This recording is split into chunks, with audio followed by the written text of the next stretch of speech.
بسم اللہ الرحمن الرحیم. In the name of Allah, the Beneficent, the Merciful.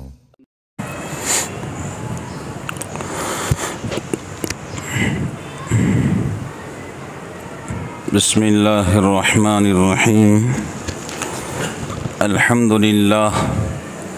الحمد للہ وکفا وسلام علی عبادہ الذین اصطفى اما بعد فاعوذ باللہ من الشیطان الرجیم. بسم اللہ الرحمن الرحیم. یا ایہا الذین آمنوا اتقوا اللہ وقولوا قولا سدیدا. وقال اللہ تعالی فی مقام آخر وَأَمَّا مَا يَنْفَعُ النَّاسِ فَيَمْكُثُ فِي الْأَرْضِ. صدق اللہ العظیم. سبحان ربک رب العزة عما يصفون وسلام علی المرسلین والحمد للہ رب العالمین. اللہم صل علی سیدنا محمد وعلی آل سیدنا محمد وبارک وسلم. محترم بزرگان دین، عزیز نوجوان دوستوں اور بھائیوں، اللہ کے رسول جناب محمد الرسول اللہ صلی اللہ علیہ وسلم نے فرمایا، مسلمان وہ ہے جس کے زبان اور ہاتھ سے دوسرے مسلمان محفوظ رہے. اگر کسی مسلمان کے زبان سے اور ہاتھ سے دوسرے مسلمان محفوظ نہیں تو وہ سمجھ لو مسلمان نہیں. اللہ تعالیٰ صحیح معنوں کے اندر ہم سب کو مسلمان بنا دیں. محترم بزرگان دین، ہم اپنی زندگی کے اندر یہ کوشش کریں کہ ہماری زبان سے کسی کو تکلیف نہ پہنچے. ہم یہ بھی کوشش کریں کہ ہمارے ہاتھ سے کسی کو تکلیف نہ پہنچے، اور ہم یہ کوشش کریں کہ اللہ تعالیٰ خیر خواہی کا مادہ ہم سب کے اندر پیدا فرمائے، اور اللہ تعالیٰ ہم سب کے اخلاق کو بلند فرمائے. سب سے پہلی بات، حدیث شریف میں آتا ہے کہ حجر اسود کو بوسہ دینا اللہ سے مصافحہ کرنے کے برابر ہے. حجر اسود کو بوسہ دینا اللہ سے مصافحہ کرنے کے برابر ہے. لیکن اگر تمہارے بوسہ دینے سے کسی مسلمان کو تکلیف ہوتی ہے تو ایسے موقع پر اللہ کے نبی فرماتے ہیں بوسہ مت دو اور اپنی ذات سے کسی کو تکلیف مت پہنچاؤ. بلکہ حدیث میں آتا ہے حجر اسود کو بوسہ دینا گناہوں کو جھاڑ دیتا ہے، لیکن تمہارے اپنے مصافحہ کرنے سے، بوسہ دینے سے کسی کو دھکا بکی ہوتی ہے تو تم رک جاؤ، تکلیف مت پہنچاؤ، دور ہی سے کر لو. بتاؤ کتنا خیال رکھا ہے اسلام نے کسی کو تکلیف پہنچانے کا. حدیث شریف میں آتا ہے کہ اللہ کے رسول صلی اللہ علیہ وسلم پر تہجد کی نماز واجب تھی اور ہم پر واجب نہیں ہے، لیکن انبیاء علیہم السلام پر تہجد کی نماز واجب ہوتی ہے اور حضور پر بھی واجب تھی. لیکن حدیث میں آتا ہے جب آپ تہجد کی نماز کے لیے اٹھتے تو اتنا آہستہ اٹھتے کہ میرے اٹھنے کی طرف سے عائشہ کو تکلیف نہ ہو جائے. اتنا خیال. میرے اٹھنے کی طرف سے دروازہ کھولنے کی طرف سے کہیں میری بیوی کو تکلیف نہ ہو جائے۔ آہستہ اٹھتے، دروازہ آہستہ کھولتے، کیونکہ نبی کی بیوی یہ بھی امتی ہے، تہجد نبی پر واجب ہے۔ بات سمجھ گئی؟ اگر ہم اٹھیں تو نہ جانے کتنا شور کرتے ہیں کہ بچے بھی اٹھ جاتے ہیں، بیوی بھی اٹھ جاتی ہے۔ بھائی اٹھے اس کی مرضی، نہ اٹھے اس کی مرضی، لیکن فرض کے لیے تو سب کو اٹھنا ضروری ہے۔ تو حضور پاک علیہ الصلاۃ والسلام اتنا خیال کرتے تھے، اگر کوئی بندہ قرآن پاک کی تلاوت کر رہا ہے، مسجد کے اندر بیٹھ کر اللہ کا کلام پڑھ رہا ہے، اب دوسرا بندہ باہر سے آ گیا، آنے کے بعد اس نے سلام کرنا شروع کر دیا، بھائی اس وقت سلام مت کرو، وہ قرآن کریم کی تلاوت کر رہا ہے، تمہارے سلام کے طرف سے اس کی تلاوت میں خلل آ سکتا ہے۔ بھائی ایک آدمی جو ہے آرام کر رہا ہے اور اسی کے بازو میں کوئی بندہ تلاوت کر رہا ہے، حالانکہ حدیث شریف میں بلند آواز سے تلاوت کرنے کا حکم ہے، لیکن کوئی بندہ، تمہارے بچے بیوی آرام کر رہے ہیں، آپ ایسے موقع پر قرآن پاک کی تلاوت زور سے مت کرو، آہستہ کرو، کہیں تمہاری تلاوت سے ان کے نیند میں خلل نہ آ جائے۔ یہ شریعت کے باریک باریک باتیں ہیں جس کا جاننا میرے اور آپ کے لیے ضروری ہے۔ بھائی شریعت نے یہاں تک کہہ دیا کہ راستے کے اندر کوئی چیز مت پھینکو، چھلکا مت پھینکو، راستے میں کوئی چیز مت ڈالو، کہیں تمہارے چھلکے سے اگر کسی کا پیر پھسل جائے تو یہ گناہ کبیرہ ہے، آخرت کے اندر اللہ کے پاس اس کی پکڑ ہو جائیں گی۔ ایک موقع پر حضرات صحابہ کرام سفر میں تھے، راستے میں کھڑے ہو گئے، حضور پاک علیہ السلام نے کہا یہ راستے میں کھڑے ہو گئے اور یہ گزرگاہ ہیں، لوگوں کی آنے جانے کی جگہ ہے، لیکن میرے صحابہ راستے میں ٹھہر گئے ہیں، تو بات کو سن لو، اگر تمہارے ٹھہرنے سے آنے جانے والوں کو تکلیف ہوں گی تو تمہیں جہاد کا ثواب نہیں ملے گا۔ اندازہ کرو کہ راستے کے کتنے آداب شریعت نے بتلائے ہیں۔ کیا آپ راستے پر کوئی چیز نہیں پھینک سکتے ہیں کہ وہ راستہ سبھی کا ہے، وہاں سے سبھی گزرنے والے ہیں، بچے بھی گزرنے والے ہیں، بوڑھے بھی گزرنے والے ہیں، خواتین بھی گزرنے والی ہیں، نوجوان بھی گزرنے والے ہیں۔ بلکہ حدیث شریف میں آتا ہے اپنے گھر کا کچرا کسی دوسرے کے گھر کے پاس مت پھینکو، یہ تمہارے لیے جائز نہیں ہے، گویا تم کچرا پھینک کر اللہ کے بندوں کو تکلیف پہنچا رہے ہو، اور شریعت نے تکلیف پہنچانے سے منع کر دیا ہے۔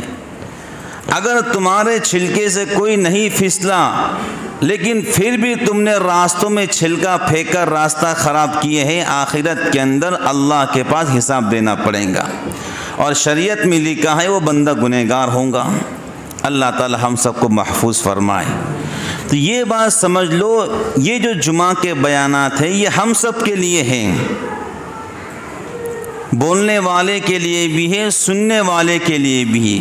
کمیاں بہت ہے بولنے والے کے اندر، کمیاں بہت ہے سننے والوں کے اندر، اللہ دونوں کو عمل کی توفیق عطا فرمائے۔ ہم اور آپ اپنے اپنے گھروں کے اندر رہتے ہیں، ٹھیک ہے، تو گھر کے بہت سارے سامان ایسے ہوتے ہیں جو ایک ہی جگہ متعین ہوتے ہیں۔ صابن ایک جگہ متعین ہے، تولیہ ایک جگہ متعین ہے، پانی کا رنجن ایک جگہ متعین ہے، لیکن اگر ہم نے جو تولیہ رکھنے کی جگہ ہے اگر اس کو بدل کے رکھ دیے، بیوی تلاش کر رہی ہے، پریشان ہو رہی ہے، تو میاں آپ گنہگار بن جاؤ گے۔ بھائی ہم نے اپنی ذات سے کسی کو تکلیف نہیں پہنچانا ہے، یہ کوشش کرنا ہے کہ میرے ذات سے تکلیف میری بیوی کو نہ پہنچے۔ بات سمجھ گئے؟ حضرت ڈاکٹر عبدالحی عارفی رحمۃ اللہ علیہ فرمایا کرتے تھے کہ ان کی اہلیہ کہتی ہے، ڈاکٹر عبدالحی عارفی رحمۃ اللہ علیہ بہت بڑے بزرگ گزرے ہیں پڑوس ملک کے، ان کی اہلیہ کہا کرتی تھی میں نے اپنے میاں کے ساتھ زندگی کے 55 سال گزارے ہیں، لیکن ان 55 سال کے اندر کبھی میرے میاں نے مجھ سے یہ نہیں کہا کہ مجھے پانی پلاؤ۔ اپنا کام اپنے ہاتھ سے کرتے تھے، بلکہ ان 55 سال کے اندر کبھی میرے میاں نے مزاج کو بگاڑ کر مجھ سے بات نہیں کی، یعنی غصے کے حالت کے اندر مجھ سے کبھی بات نہیں کی۔ یہ کب ہوتا ہے؟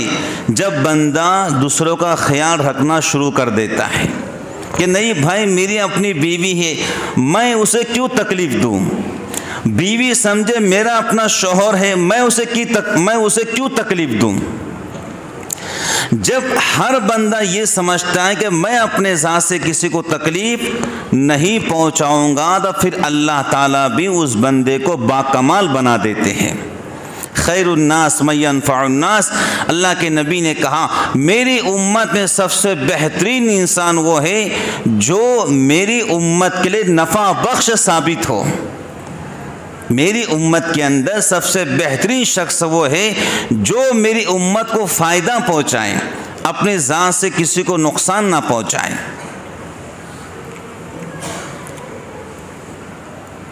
بھائی آپ ٹیلی فون پر کسی سے گفتگو کر رہے، بات کر رہے ہیں، ٹھیک ہے، ایک ضرورت کی چیز ہے، لیکن جو اہم مدعے کی بات ہے اتنی ہی بات کرنا، زیادہ لمبا کھینچنا تاننا نہیں، یہ بھی گناہوں میں شامل ہے۔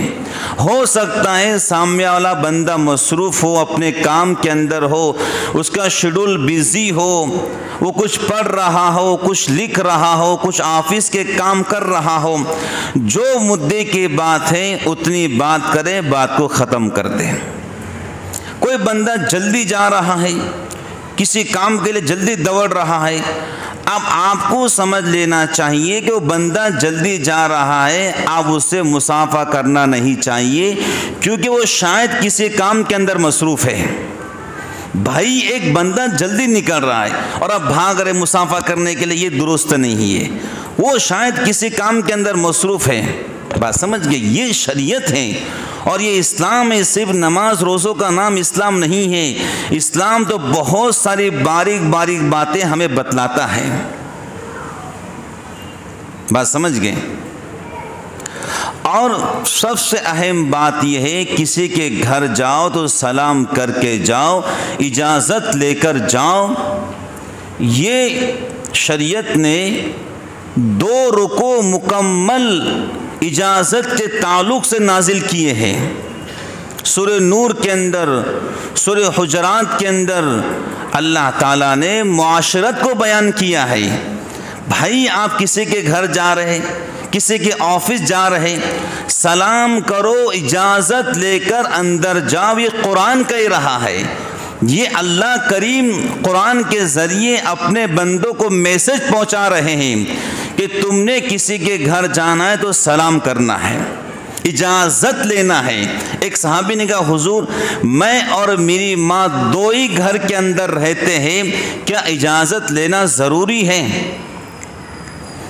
بھائی میں اور میری والدہ دونوں ہی گھر کے اندر رہتے ہیں، کیا ماں سے پوچھنا ضروری ہے؟ حضور پاک علیہ السلام نے کہا میرے پیارے کیا تو اپنے ماں کو برہنہ حالت میں دیکھنا پسند کر سکتا ہے؟ کہا حضور نہیں۔ پھر آپ نے کہا اجازت لے کر ماں سے گھر میں جاؤ۔ بات سمجھ گئے؟ اور کوئی دو بندے گفتگو کر رہے ہیں تو حدیث پاک میں آتا ہے تیسرا بندہ وہاں پر نہ جائے، جانا ہے تو پوچھ کر جائے کہ میں آپ کے پاس بیٹھ سکتا ہوں یا نہیں۔ کوئی دو بندے بات کر رہے ہیں، تیسرے کے لیے جائز نہیں کہ وہ بات پہ کان لگائے۔ بھئی یہ شریعت اور اسلام ہے، اور اسلام امن امان کا نام ہے، اسلام شانتی اور سکون کا نام ہے۔ اسلام جو ہے فساد اور جھگڑے کا نام نہیں ہے، اسلام تو امن امان اور شانتی کا نام ہے۔ اسلام بندوں کو ہر طریقے سے جینا سکھاتا ہے، بلکہ اسلام یہ کہتا ہے جب تمہاری ملاقات ہو تو سلام کرو۔ سلام کے معنی یہ ہے السلام علیکم، تم پر اللہ کی سلامتی ہو۔ اسلام سراسر سلامتی والا مذہب ہے۔ بھائی کسی مذہب کے اندر گڈ نائٹ کہتے ہیں، کسی میں گڈ مارننگ کہتے ہیں، کسی میں نمستے اور آداب کہتے ہیں، لیکن ان کے ترجمے سلامتی والے نہیں ہیں۔ یہ اسلام واحد مذہب ہے، اگر کوئی بندہ سلام کرتا ہے اس کے معنی یہ بنتے ہیں کہ تم پر اللہ کی سلامتی ہو اور میرے طرف سے تم امن میں رہو گے۔ میرے طرف سے السلام علیکم، اس کا مطلب یہ ہے کہ تم میرے طرف سے کوئی نقصان تم کو نہیں ہوگا۔ یہ ہے اسلام کے معنی، تم پر اللہ کی سلامتی ہو اور میرے طرف سے تمہیں کوئی نقصان نہیں ہوگا۔ ورحمت اللہ وبرکاتہ، تم پر اللہ کی رحمتیں ہو، تم پر اللہ کی برکتیں ہو۔ علماء نے لکھا ہے اگر ایک سلام بھی اللہ نے قبول کر لیا تو اس بندے کے زندگی کا بیڑا پار ہو جائے گا۔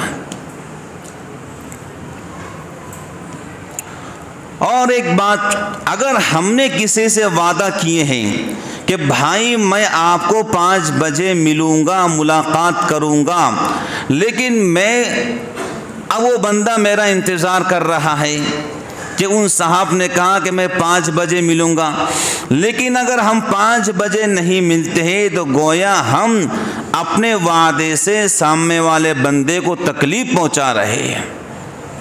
یا فون کر کے معذرت کر لو میں 5 بجے نہیں مل سکتا ہوں، میرا شیڈول بہت بزی اور مصروف ہے، میں رات میں 9 بجے آپ سے ملاقات کروں گا۔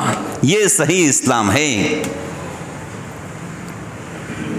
کسی کی دعوت دینا ہو تو عین وقت پر مت دو، کچھ لمحات گھنٹے دن پہلے اس کو دعوت دو۔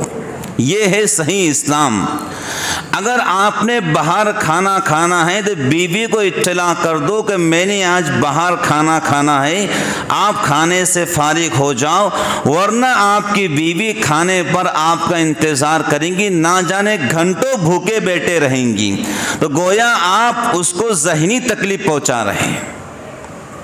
یہ اسلام نے منع کیا ہے کہ ٹھیک ہے آپ باہر کھانا کھائیے لیکن بیوی کو اس کی خبر کر دو تاکہ وہ اللہ کے بندی گھنٹوں آپ کا انتظار نہ کرے۔ یہ ہے اسلام۔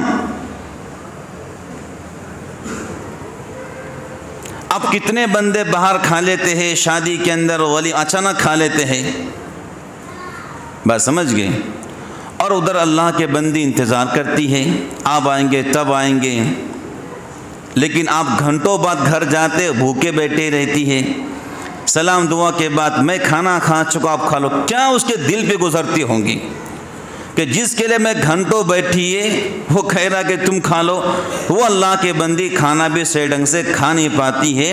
اسلام نے ہم کو ہر چیز بتلائی ہے، بات سمجھ گئے؟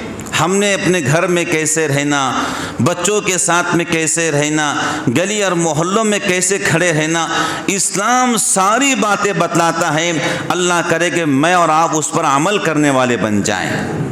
بھئی نماز چل رہی ہے اور آپ زور زور سے وضو کر رہے ہیں، اللہ کے بندو رحم کرو، نماز چل رہی ہے۔ یہ بات میں سب سے پہلے خود کے لیے کہہ رہا ہوں، باقی آپ کے لیے کہہ رہا ہوں، کوئی کسی کو نہ دیکھیں، قطعاً نہ دیکھیں، یہ بات سب کے لیے ہو رہی ہے۔ بھائی نماز چل رہی ہے، امام صاحب تلاوت کر رہے ہیں، آپ زور سے چیخ رہے ہو، چلا رہے ہیں، بالکل شریعت نے منع کیا ہے اس کو۔ بھائی ایک بندہ تلاوت کر رہا ہے، آپ کے چیخنے اور چلانے سے اس کی تلاوت پتہ نہیں کہاں سے کہاں چلے جائیں گے. وہ بھی انسان ہے، وہ کوئی فرشتہ نہیں ہے، وہ بھی بھول سکتا ہے، رکعتیں آگے پیچھے ہو سکتی ہیں.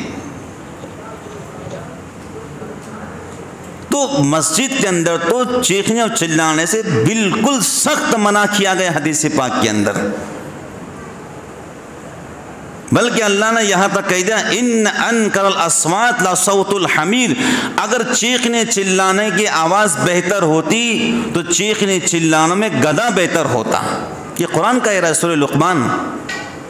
اگر چیخنے چلانے کی آواز ہی بہتر ہوتی تو سب سے بہتر آواز پھر گدھے کی ہوتی. اللہ تعالیٰ محفوظ فرمائے. بھائی نماز چل رہی ہے، آپ خیال کیجئے، تلاوت چل رہی ہے، اللہ سے ملنے کی باتیں ہو رہی ہے کہ آپ کے چیخ اور چلا اور پکار سے اس اللہ کے بندے کے رکعتیں آگے پیچھے ہو گئے تو گنہگار آپ ہوں گے اس کے اندر. اللہ تعالیٰ ہم سب کو محفوظ فرمائے. اور اسلام جو ہے، یہ بات کو یاد رکھو، اسلام میں شروع سے کہہ رہا ہوں امن امان والا مذہب ہے، خیر خواہی والا مذہب ہے. دیگر مذہب کی طرح اسلام نہیں ہے. اسلام تو ہر چیز سکھلاتا ہے. الدین النصیحہ، اسلام تو سراسر خیر خواہی کا نام ہے. اب ہم نے ایک چیز اپنے اندر پیدا کرنا ہے انشاءاللہ، خیر خواہی کا جذبہ ہر ایک کے لیے بلا تفریق مذہب و ملت، ہر ایک کے لیے خیر خواہی ہمارے اندر ہو، ہر ایک کی بھلائی ہمارے دل کے اندر ہو. اگر کسی کا نقصان ہوتا ہے تو اس کے نقصان کی تکلیف ہمیں بھی ہونا چاہیے. حضور نے فرمایا مسلمان وہ ہے کانٹا اسے چبھے تکلیف اس کو ہو.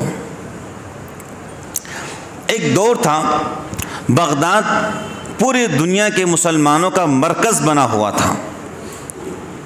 علمی مرکز، دینی مرکز، مدرسوں کا، خانقاہوں کا، بادشاہت کا، حکومت کا، دولت کا، شہرت کا، پوری دنیا کے اندر بغداد مرکز بنا ہوا تھا. تمام مشرکوں نے، یہودیوں نے، عیسائیوں نے سوچا یہ مسلمان جہاں جاتے ہیں کامیابیاں ان کے قدم چومتی ہیں، جدھر قدم رکھتے ہیں کامیابیاں انہیں سلام کرتی ہیں. اور یہ مسلمان پوری دنیا پہ غالب آتے جا رہے ہیں، اس کی وجہ کیا ہے، ریزن کیا ہے، نتیجہ کیا ہے. ایک مشترکہ میٹنگ ہوئی تمام باطلان فرقوں کی.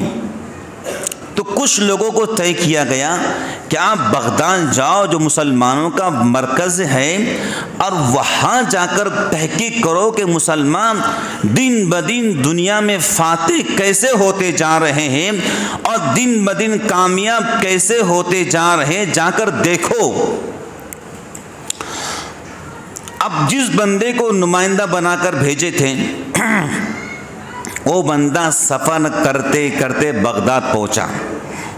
آپ پہنچنے کے بعد تھکا ہوا تھا اور بھوک بھی شدت سے لگی ہوئی تھی. اب کرے تو کیا کرے، دل نے کہا پہلے کھانا کھا لیں.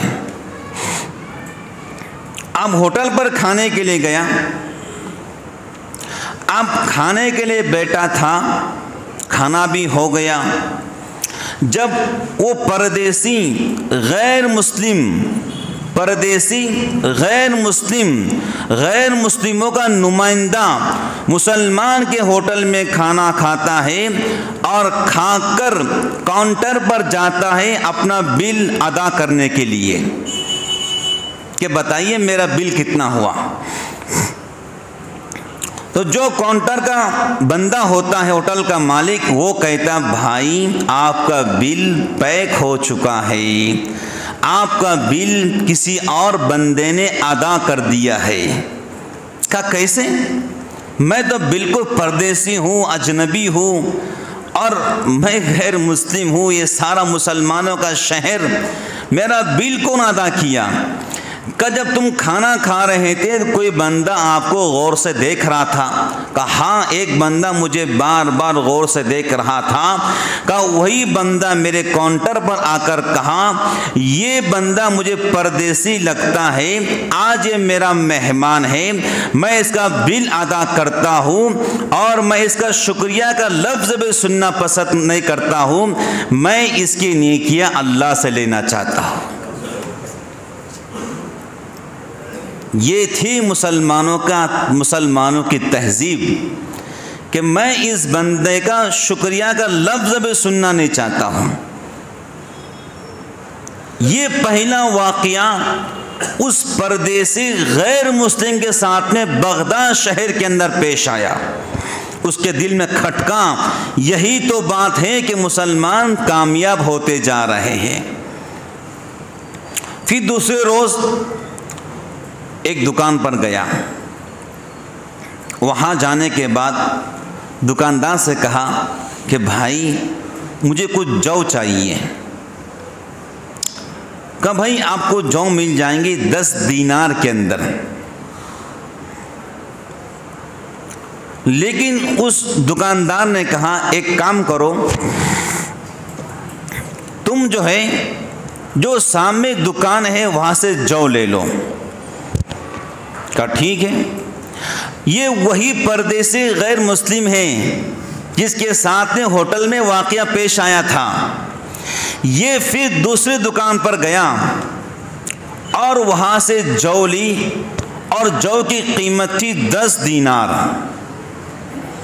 تو اس کے دل میں کھٹکا وہاں بھی 10 دینار، یہاں بھی 10 دینار، چلو پہلی دکان سے پوچھتے کہ تم نے مجھے جو کیوں نہیں دی۔ اب وہ پہلی دکان پر آیا، پوچھا بھائی جو 10 دینار تمہارے پاس بھی 10 دینار ان کے پاس بھی، تو تم نے جو کیوں نہیں بیچی؟ اس دکاندار نے کہا بھائی صبح سے اب تک میرے پاس اتنے گاہک آ چکے ہیں کہ الحمدللہ میری بیوی بچے کا خرچ آج پورا ہو جائے گا، مجھے اتنا نفع مل چکا ہے کہ میرے بیوی بچوں کا خرچہ پورا ہو جائے گا۔ جو سامنے دکان ہے جو کھلی ہوئی ہے میں صبح سے دیکھ رہا ہوں کہ وہاں پر آپ تک کوئی گاہک نہیں آیا ہے، امید ہے تم جو خرید لیں گے اس بندے کو کچھ نفع مل جائے گا اور اس نفع کے ذریعے آج شام کے اندر اس کی بیوی بچوں کا خرچ آسانی سے ادا ہو جائے گا۔ جب اس نے یہ اخلاق دیکھا کہ ایک دکاندار دوسرے دکاندار کے لیے کتنا فکر مند، ایک دکاندار دوسرے دکاندار کی کتنی خیر خواہی، تب اس نے کہا میں گواہی دیتا ہوں آسمان کے نیچے اور زمین کے اوپر اسلام سے بہترین کوئی مذہب نہیں ہے، اور میں بھی اسلام مذہب قبول کرتا ہوں، لا الہ الا اللہ۔ یہ ہے دین اسلام کہ ہم خیر خواہ بنے ایک دوسرے کے لیے، ہم اپنے ہی مسلمان بھائی کے لیے وبال جان نہ بنے۔ کوئی ترقی کر رہا ہے دعا کرے پیارے اللہ اس کو ترقی مزید دیجئے، نقصان سے محفوظ فرمائیے۔ آپ اس کے لیے دعا کریں گے سب سے پہلے اللہ تعالیٰ نقصان سے آپ کو محفوظ رکھیں گے۔ آپ اس کی ترقی کی دعا کریں گے سب سے پہلے ترقی اللہ کریم آپ کو عطا فرمائیں گے۔ یہ ہے مسلمان اور یہ ہے اسلام۔ حضرت عمر فاروق رضی اللہ تعالی عنہ کا زمانہ بڑا پیارا واقعہ ہے، غور سے سنیں گا۔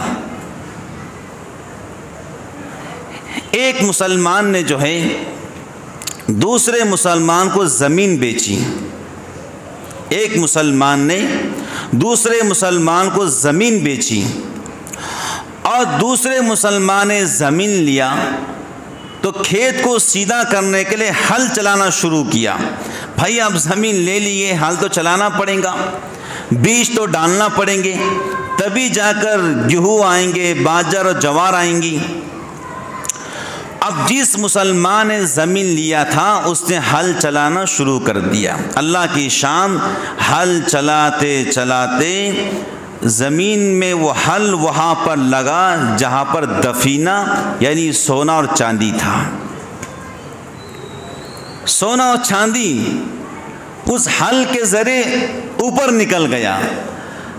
اب اس مسلمان نے اس سونا اور چاندی کو لیا.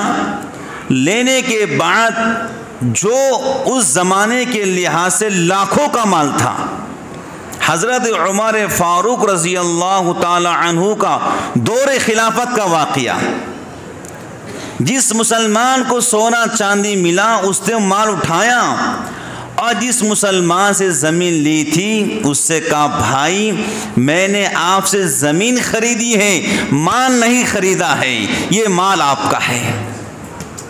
دیکھو کیسے مسلمان تھے، اللہ اکبر. تو بیچنے والا مسلمان کہتا بھائی میں نے آپ کو زمین بیچی تھی اور زمین کے ساتھ جتنی چیزیں ساری بیچی تھی، یہ مال میرا نہیں ہے. کیا مسلمان تھے. فرشتوں کو دکھانا تھا کہ آسمان کے نیچے زمین کے اوپر ایسے بھی انسان بستے ہیں. دونوں لڑ رہے ہیں، یہ مال میرا نہیں ہے. وہ کہتا میں نے خالی زمین خریدی، مال نہیں خریدا. بیچنے والا کہتا ہے میں نے زمین کے ساتھ آپ کو میں نے زمین کے ساتھ اور جو کچھ زمین سے نفع نکلے گا اس کے ساتھ اپنی زمین کو بیچ دیا ہے. دونوں لڑ رہے ہیں اور یہاں پر لڑ رہے ہیں، یہ میرا حق ہے، وہ میرا حق ہے. خون کا آخری قطرہ بہا دوں گا لیکن زمین کو نہیں چھوڑوں گا، چاہے ناحق زمین ہو. خون کا آخری قطرہ بہا دوں گا لیکن زمین کو نہیں چھوڑوں گا، چاہے چھوٹے بھائی کا حق کھانا کیوں نہ ہو، چاہے بہن کا حق کھانا کیوں نہ ہو. کھانا ہے تو کھا لو، قبر کے اندر تیار رہو سزا بھگتنے کے واسطے. اللہ تعالی ہم سب کو محفوظ فرمائے، آمین کہو. کسی کا حق مت کھاؤ، کسی کا حق کھا لو ٹھیک ہے، 2 دن کی زندگی ہے، لیکن قبر میں جاؤں گے تو سیدھا عذاب شروع ہو جائیں گا، سیدھا عذاب. ایک بندہ دواخانے کے اندر ایڈمٹ ہوا، اس کو پرابلم تھا لیور کا. اب ڈاکٹر نے لیور کا علاج شروع کیا. وہ علاج ابھی ختم نہیں ہوا تو کڈنی پرابلم آ گیا. اب ڈاکٹر نے کڈنی کا علاج شروع کیا تو کڈنی کا پرابلم کیا ختم ہوتا، دل کا پرابلم شروع ہو گیا. ڈاکٹر نے دل کا علاج شروع کیا تو دماغ کا شروع ہو گیا. ڈاکٹر پریشانی، یار یہ کیا بات ہے، یہ کیسا مریض ہے. تو اس مریض نے کہا دیکھو آپ علاج کو روکو، یہ نمبر آپ کو دیتا ہوں، اس پر فون لگائی، کال کیجیے. تو ڈاکٹر نے نمبر لیا، کال کیا اور فلاں بندے سے بات ہوئی. تو ڈاکٹر نے کہا پلیز آپ ہسپتال آئیے، یہ بندہ مریض ہے، آپ سے کچھ بات کرنا چاہتا ہے. وہ بیچارہ آ گیا. تو ڈاکٹر نے پوچھا آخر یہ بندہ کیسا ہے، ہم لیور کا علاج کر رہے تھے، کڈنی پرابلم، کڈنی کا کر رہے، دل پرابلم، دماغ پرابلم، کیا مسئلہ ہے. تو اس آنے والے بندے نے کہا بھائی پرابلم یہ ہے کہ میری اپنی کروڑوں کی زمین تھی، اس نے پیسوں کے لالچ کے اندر جس کی زمین نہیں تھی اس کے حق میں گواہی دیا ہے، تو کورٹ کے تھرو اس کی گواہی کی طرف سے میری زمین دوسرے بندے کو چلے گئی ہے. جب سے میری زمین گئی ہے میں اور میری بیوی روز اللہ کے سامنے اس کے خلاف بد دعا کرتے ہیں. یہ بیماری نہیں ہے، یہ ہماری بد دعائیں ہیں جو اس کی کڈنیاں خراب ہو رہی ہیں، اس کا دل خراب ہو رہا ہے. اللہ تعالیٰ محفوظ فرمائے. تو حضرت عمر فاروق کا زمانہ ہے، یہ دونوں شخص گئے کہ حضرت فیصلہ کیجئے، یہ مال لیتا نہیں ہے. تو حضرت نے کہا بھائی میں کیا فیصلہ کروں. اس ٹائم قاضی تھے حضرت کعب رضی اللہ تعالی عنہ، کعب بن ابی، بہترین قاری، وہ قاضی وقت تھے. ان کی عدالت میں فیصلہ گیا تو حضرت کعب بھی پریشان، کرے تو کیا کرے، یہ مان لیتا نہیں وہ مان لیتا نہیں ہے۔ آپ نے کہا بھائی آپ کو بیٹا ہے؟ کہا ہے۔ کہا جوان ہے۔ بھائی آپ کو بیٹی ہے؟ کہا ہے، جوان کا جوان ہے۔ تو ایک کام کرو، تمہاری بیٹی ان کا بیٹا دونوں کا نکاح پڑھاتے ہیں اور جو مال زمین سے نکلا ہے دونوں کو بطور جہیز کے دے دیتے ہیں۔ اللہ اکبر، یہ تھا مسلمانوں کا طریقہ۔ اللہ کرے کہ اللہ مجھے آپ کو صحیح معنوں کے اندر مسلمان بنائے، آمین ثم آمین۔ وآخر دعوانا ان الحمد للہ رب العالمین۔